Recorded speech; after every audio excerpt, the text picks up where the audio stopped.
What's up, everyone out there in internet land? I'm Vinny, I'm Joe. and welcome back to the Retro Grab Bag Show, another holiday episode. So as you know, we collect Atari 2600 games. That was the first console that we got into. We did a top 5 Atari 2600 game video back in November. Around that time, I also was on Amazon looking at stuff like I usually do, and I came across a book called The Unauthorized Atari 2600 IMAGIC Companion by a guy named Michael D. Salzman. It's a cute little companion book about all of the 16 IMAGIC games released in the North America for the Atari 2600.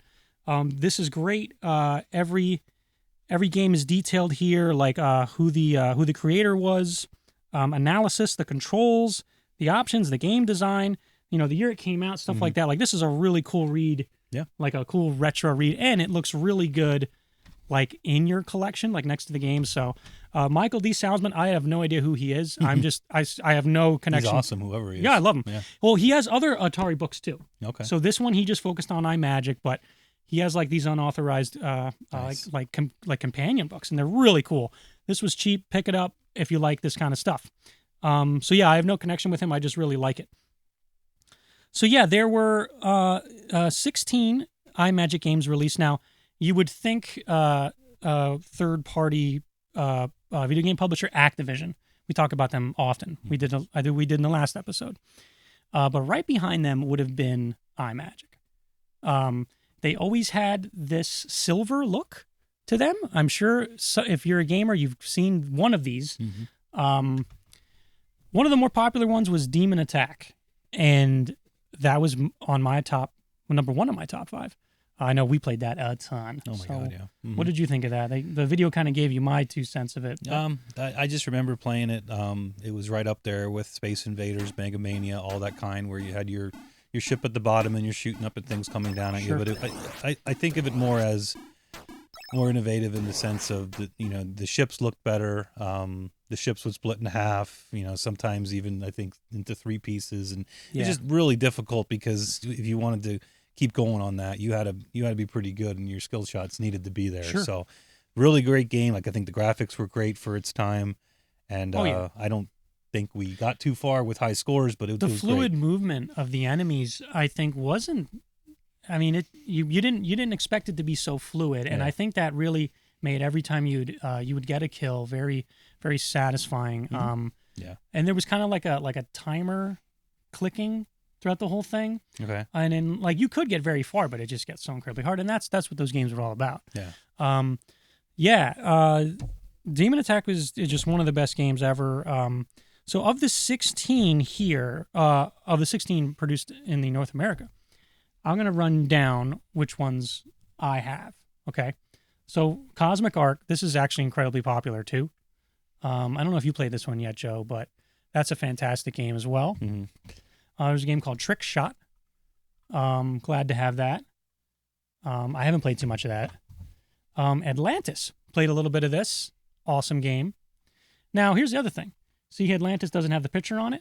I think later on, they started to accompany the artwork onto the cart, because this is also Atlantis.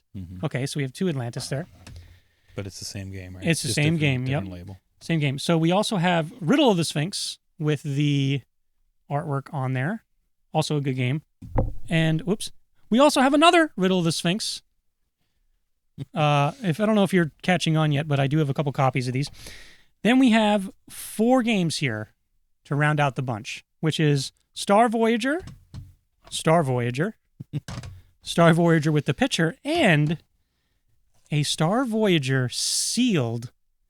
That's cool. In box. Now their boxes were silver too. This is neat. Yeah. Yeah, I know this was funny because I have a bunch of like different copies of each, and they were probably really cheap. But again, like I mentioned previously, sometimes you need to have copies when you're collecting because it comes up. But right now I'm going to hang on to these because iMagic's amazing. About this sealed in box, I don't know if the card in here is going to have the picture or not. And guess what? I never will. Yeah, you can't open it unless some crazy shit happens. So there's a tag on this. I have to mention this. This was 1982, still sealed from the shelf, right? This would have been from Executive House, probably like a department store of some sort. I'm you're assuming saying that's the label from the 82? store. Yes. I thought that's where you bought it from. No. Get out. Yes. So that's the No, original 'cause I didn't price pay tag. that. Okay. The original price tag was $25.50. That's cool. From a place called Executive House in Clifton, New Jersey. Never heard So of if it. anyone, yeah, I know. If anyone from Clifton, New Jersey passed up a Star Voyager at the Executive House in 1982, I got it right here. Well, a little shiny there. Sounds like a little mom and pop video Something store, probably, that's what I'm thinking. Yeah. I mean, I'm actually hoping that. Yeah, 'cause that's really That's neat. kind of like really retro. Like this would have been there just like that. Mhm. It's very very nostalgic. Yeah, before the Walmarts and whatnot, you had those were the shops that I remember as a kid too. You know, we had a couple in our town where, you know, they rented their VHS tapes and sold video games behind the counters. That's cool that you have that. How neat is that? Yeah, Mhm. that's a good point, Joe. Because it wasn't always Walmart. No, You know, no, it was not. or even fucking GameStop or anything like that. Nothing. It was all EBX? just little mom and pop shops. Yeah, EBX. That was probably the first big franchise I think we had in our local mall was EBX, and then Sure. obviously GameStop bought them out, and Was there another all one hell broke besides loose. EBX and GameStop? Why do I feel like there was? there was KB Toys. You Okay, know, yeah, that well, was we a got a that bunch was of that was NES a big games there. one. But yeah, I mean, Yeah. going back to the mom and pops. I mean, they had a couple of those in the malls too. You know, where it was just some guys like us. You know, hey, I want to open a video store. Sure. And it's just good stuff. You know. Yeah, it's cool that the tag is still on there, and you kind of want to remember when physical media was being sold like that, and people were making a living off of physical media. So yeah, again, what really started this whole episode, the idea for this was me finding the unauthorized Atari 2600 IMAGIC Companion by Michael D. Salzman. I'll put the link in the bottom. This makes a great gift for anyone who just. How'd you find that on Amazon or something? I don't even know how I came across it. It was Probably looking at iMagic stuff on Amazon. something Atari, because believe it or not, like they do make like aftermarket or like newer stuff for the Atari. Like I got a new power adapter, Okay. so that they might have seen that I bought that, and somehow I came Nice. across this. You know how that works. Yeah, so That's really neat. yeah, that's awesome, man.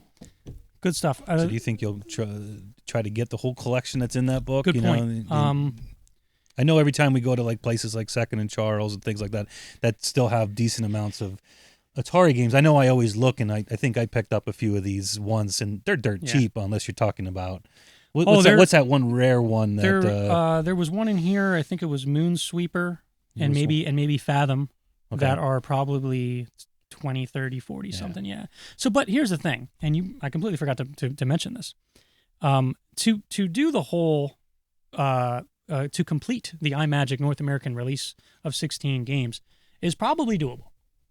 What do you think about some of these completionists online that get like every NES game or every Sega Genesis or Sega Master System or that's wild. I mean, that's difficult. I mean, you got to have time and money for that stuff. I mean, we watched that one show on, I think it was Amazon Prime had it where they followed this one guy. Oh yeah, I forget the name of it, but what was that called? I forget too. The commons are simple, but I think his objective was to not use eBay. There was some stipulation there where he couldn't use a certain. They weren't. I don't think he was using any online. Right. They were driving around to. He just drove to stores, around everywhere, and it was really cool because you got to see some of these, not crazy people, but people that just dedicate so much time and money into these the game collecting that their whole basement is just everything, and then they're pulling games out like Stadium Events and Little Samson, those NES games that are just thousands of dollars, and that's a really good movie.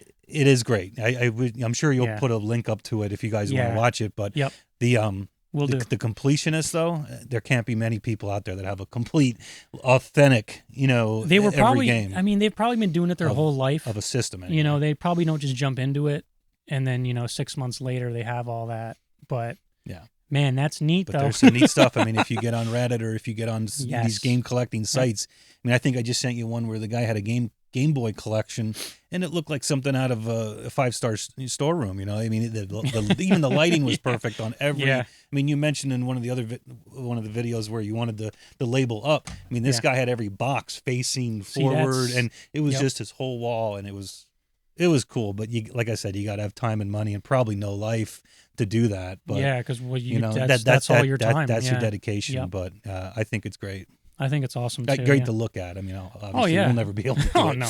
It'll look like this for quite a while. Yeah. But yeah, I enjoy those videos too, and watching people do what they love, and it's cool to take little pieces like this and kind of this do too. what I mean, like this is like what is a complete collection? Do you need to have that's a good point. this one and this one? They're both the same game, but they are different. So I know there's lots of things. There that would go have into to be game different collecting. variances of that, like to say, oh, I have every one of them, but they look different. Yeah, so maybe it's 32. Yeah. Or do you need them complete in box? Because Right. then that's going to be really fucking It hard. gets complicated. I mean, I might have to call up the executive house. Oh, their number's there. Yeah, we should call them. I'm calling them right now. Clifton, New Jersey. Calling them collect. All right. All right. I think that'll do it for the People still iMagic. do that? Oh, yeah. 1-800-COLLECT. I still do it. Yeah, cool. Any payphone I see. Yes. Payphone. That'll do it for the to the iMagic collection. Check out the book. We'll put up a bunch of links about stuff we talked about in this episode. And happy holidays. Have a great weekend and treat each other well.